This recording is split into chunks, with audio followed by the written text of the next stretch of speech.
He said I was too ugly to love, and now I'm a model and he stalks my Instagram. The cosmic irony isn't lost on me, how the universe sometimes hands you the most perfect form of retribution, gift-wrapped in the very insecurity someone once used to destroy you. 5 years ago, I couldn't look in a mirror without hearing his voice, couldn't pass a reflective surface without my eyes automatically searching for flaws he'd enumerated with such casual cruelty. My nose too wide, my eyes too small, my body simultaneously too much and not enough. The invisible weight of his judgment pressed against my chest, making it hard to breathe, harder still to believe I deserved to take up space in this world. I remember that final night with perfect clarity. The restaurant with its dim lighting that I'd initially felt grateful for, less illumination meant fewer opportunities for him to find fault with me. The way he'd ordered for both of us without asking what I wanted. The practiced ease with which he'd checked out the waitress while I pretended not to notice. My stomach had been in knots, sensing what was coming before my brain could process it. "This isn't working," he'd said, eyes not even meeting mine, focused instead on something over my shoulder. Something more worthy of his attention than the woman he'd been with for 3 years. I can still feel the chill of the water glass against my palm, how I'd gripped it to anchor myself to something solid as my world began to tilt. I didn't cry. Not then. Some primitive part of my brain had kicked in, the part concerned with survival and nothing else. The part that understands that showing weakness to a predator only encourages the kill. "I've tried," he continued, finally flicking his gaze toward me. "God knows I've tried to be attracted to you, to find something beautiful. But I can't keep lying to myself. You're too ugly to love." 5 words, 5 simple words that slid between my ribs with the precision of a surgeon's scalpel. Too ugly to love. Not just physically unappealing, but fundamentally unlovable because of it. As if my appearance had rendered me unworthy of the most basic human connection. The weeks that followed blur together in my memory, a symphony of destruction, my self-esteem, my trust, my willingness to be seen. I moved through the world like a ghost, hollow-eyed and transparent. I called in sick to work so often they eventually stopped putting me on the schedule. My apartment became both sanctuary and prison, blinds permanently drawn to keep the world at bay. My phone would light up with messages from concerned friends, but I couldn't bear to respond. How could I tell them what he'd said? How could I form those words without turning them into truth? Instead, I sank deeper into isolation, the darkness around me matching the void expanding inside my chest. It was my sister who finally broke through. Not with gentle coaxing or worried pleas, but by using her spare key and physically dragging me into the shower, clothes and all. The shock of cold water against my skin was the first real sensation I'd felt in weeks. I remember gasping, choking, and then finally crying. Great, heaving sobs that seemed torn from some primal place inside me. I slid down the tile wall, water streaming over my face, mixing with tears and snot and the accumulated grime of days spent motionless in bed. "Enough," she said, sitting beside me on the wet shower floor, fully clothed and not caring. "You don't get to let him take anything else from you." That night, after she'd forced food into me and opened the windows to let fresh air sweep away the stale scent of depression, we sat on my couch with a bottle of wine between us. For the first time, I told her everything. The words he'd said, the way they'd burrowed under my skin like parasites, feeding on whatever scraps of confidence I'd managed to cultivate over the years.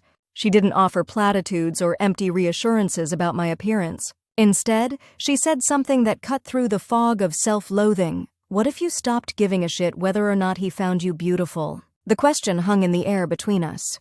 Revolutionary in its simplicity. What if his opinion wasn't the metric by which I measured my worth? What if I reclaimed the power to define myself? Dawn was breaking when she left. I stood at my window, watching the sky lighten from black to purple to the faintest hint of pink. Something had shifted inside me. Not healing, I was too raw for that, but maybe the first stirrings of rebellion, against him. Against the narrative he'd scripted for me. That morning, I did something I hadn't done in weeks. I looked at myself in the mirror. Really looked, without flinching away from what I might see. The face that stared back was haggard, eyes swollen from crying, skin sallow from too many days without sunlight. But it was mine. And for the first time, I wondered if maybe, just maybe, it could become a weapon instead of a wound. I'd like to say that's when everything changed, that I experienced some dramatic overnight transformation. That's not how healing works. There were still days when his words echoed so loudly in my head that I could barely function, still moments when catching my reflection unexpectedly would send me spiraling. But there were also days when I managed to look at myself with curiosity instead of contempt. I started small. A daily walk outside, regardless of who might see me. A new haircut that framed my face differently. Clothes chosen for how they made me feel rather than how much of me they concealed. Each step was terrifying, like walking a tightrope without a net. Each small victory felt monumental. 3 months after that night in the shower, I walked into a gym. Not one of those gleaming, mirror-filled monuments to physical perfection, but a gritty boxing gym where the focus was function over form. My hands shook as I filled out the paperwork, certain everyone was staring, judging, finding me wanting. But they weren't. They were too absorbed in their own journeys to give mine more than a passing glance. My first trainer was a woman in her 50s with shoulders like a linebacker and a voice that could cut through steel. She didn't care about making me pretty. She cared about making me strong, about teaching my body to move with purpose and precision. Under her watchful eye, I learned to throw a punch that came from my core, to absorb impact without breaking, to trust the body I'd been taught to hate. Physical transformation wasn't my goal, but it happened anyway. Gradually, almost imperceptibly, my body changed. Muscles emerged where there had been softness. Strength replaced fragility. But more important than the physical changes were the mental ones. Each time I pushed through exhaustion, each time I accomplished something I'd thought impossible, the voice in my head that sounded like him grew a little fainter. 6 months in, my trainer introduced me to a friend of hers, a photographer looking for interesting faces, for a series on athletes. Not conventionally beautiful faces, she emphasized, but ones with character, with stories etched into them. I almost said no. The thought of being scrutinized through a lens, of having my image captured and potentially shared, sent panic coursing through me. But some small, defiant part of me whispered, "What better way to reclaim your right to be seen?" The photo shoot was nothing like I'd imagined. No harsh lighting designed to expose flaws. No demanding poses that made me feel awkward and inadequate. Instead, the photographer watched me train, capturing moments of focus, of exertion, of the strange peace that came over me when I was fully present in my body. When she showed me the results, I barely recognized myself. Not because I looked dramatically different, but because the woman in those photos radiated something I hadn't seen in my reflection for years. Power. Those photos changed everything. The photographer posted them as part of her series, tagging me in the process. My meager social media following, mostly family and a few persistent friends, exploded overnight.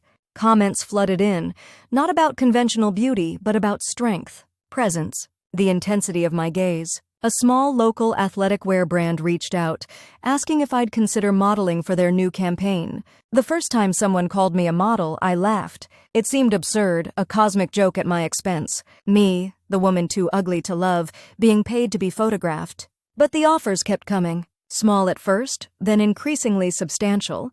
Brands that emphasized authenticity, that showcased diverse bodies and faces, that sold themselves on strength rather than sex appeal. I said yes to all of them, each photo shoot an act of defiance, each Instagram post a tiny revolution. With every image shared, every positive comment received, the words that had defined me for so long lost a little more of their power. A year after that night in the restaurant, I was making more from modeling than I had from my office job. My Instagram followers numbered in the tens of thousands, not celebrity status, but significant enough that strangers sometimes recognized me on the street. My feed was a carefully curated mix of professional shots, training videos, and the occasional glimpse into my still private personal life. I never posted with him in mind. Never thought about whether he might see the photos, what he might think if he did. He had become irrelevant, a footnote in my story rather than the author of it. Until the notification appeared on my phone, his name triggering an immediate physical response, racing heart, dry mouth, the old familiar tightening in my chest. He had liked one of my photos. Not a recent one, but one from months back.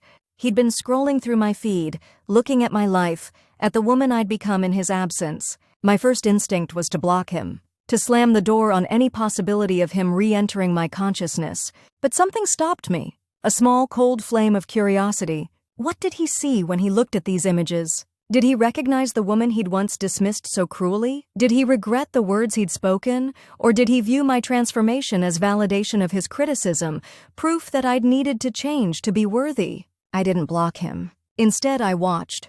His name appeared with increasing frequency, liking photos, occasionally leaving generic comments that could have been directed at anyone. Looking good. Great shot. The digital equivalent of a wolf whistle from across the street. Then the direct messages started. Casual at first, as if we were old friends who'd simply lost touch. Hey stranger, how've you been? You look amazing, always knew you had potential. Each message more presumptuous than the last, building toward what seemed inevitable. We should grab coffee sometime, catch up. I never responded. Not to the likes, not to the comments, not to the increasingly frequent messages. But I didn't block him either. Some part of me, a part I wasn't entirely comfortable acknowledging, enjoyed his attention. Enjoyed knowing he was watching, that he could see what he'd thrown away, what he could never have again. It was petty, small, beneath the person I was trying to become. But I couldn't deny the cold satisfaction it brought me. 2 years after that night in the restaurant, I was no longer just modeling. I'd launched a small activewear line focused on functional clothing for athletes of all sizes. I'd written articles for fitness magazines about body acceptance and the mental aspects of physical training. I'd built something meaningful from the ashes of what he'd tried to destroy. And still, he watched from the digital shadows. Still, his name appeared in my notifications with such regularity that I could predict the patterns. New photo posted? His like would appear within hours. Achievement shared? A comment would follow, always phrased to suggest he'd played some role in my success. Knew you had it in you. See what happens when you push yourself? I discussed it with my therapist.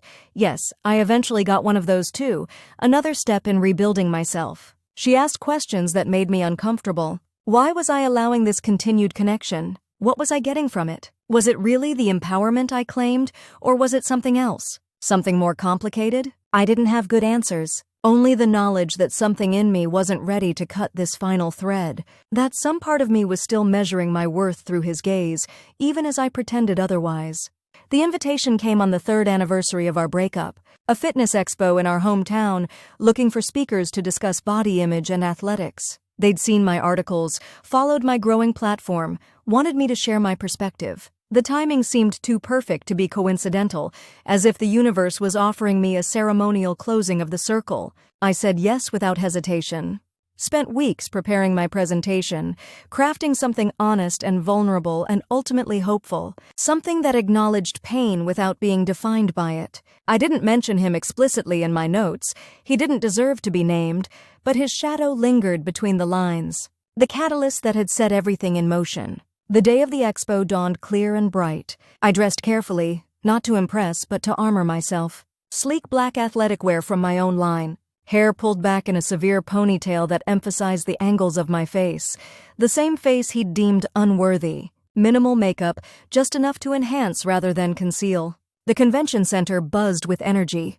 Fitness enthusiasts of all shapes and sizes moved between booths, sampling protein bars and testing equipment and collecting branded swag. My presentation wasn't until the afternoon, so I wandered, occasionally stopping when someone recognized me, smiling for selfies, signing the occasional autograph on a magazine or event program. I sensed him before I saw him, a prickling at the back of my neck, an awareness that transcended the visual. I turned slowly, scanning the crowd, and there he was, standing near a nutrition supplement booth, watching me with an expression I couldn't quite read. He'd changed too, heavier around the middle, hair thinning at the temples. But the eyes were the same. The eyes that had once looked through me as if I were glass, transparent and void of substance. Our gazes locked across the crowded space. 3 years of digital stalking culminating in this moment of direct recognition. 3 years of his watching me from behind the safety of a screen while I transformed into someone he could no longer recognize. He smiled, raised his hand in a half-wave, took a step toward me. I turned and walked away, not from fear, not from lingering hurt, but because in that moment of seeing him, really seeing him, not the monster I'd built in my mind, but the utterly ordinary man he'd always been, I realized he had nothing I wanted. No apology could rewrite the past. No admission of regret could give me back the years I'd spent believing his assessment of my worth. He was irrelevant, a stranger with a familiar face. My presentation that afternoon was not what I'd planned. Gone were the careful notes about body acceptance and the journey to physical confidence.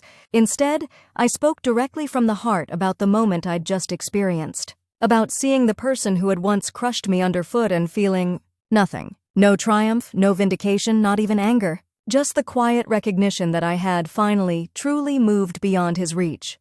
The best revenge, I told the silent audience, isn't being seen by the person who once refused to see you. It's no longer needing to be seen by them at all. After there was applause. Questions from the audience? Business cards pressed into my hand, but I was hardly aware of any of it. Something had shifted inside me, a final piece clicking into place. The cold satisfaction I'd taken in his digital attention now seemed hollow, a poor substitute for genuine healing. That night, in my hotel room, I unblocked my phone and opened Instagram. Found his profile among my followers. My finger hovered over the block button, but something stopped me. Not the same something that had held me back before, but a new realization. Blocking him would still be an action taken with him in mind. One last acknowledgement of his relevance. Instead, I closed the app. Put down my phone.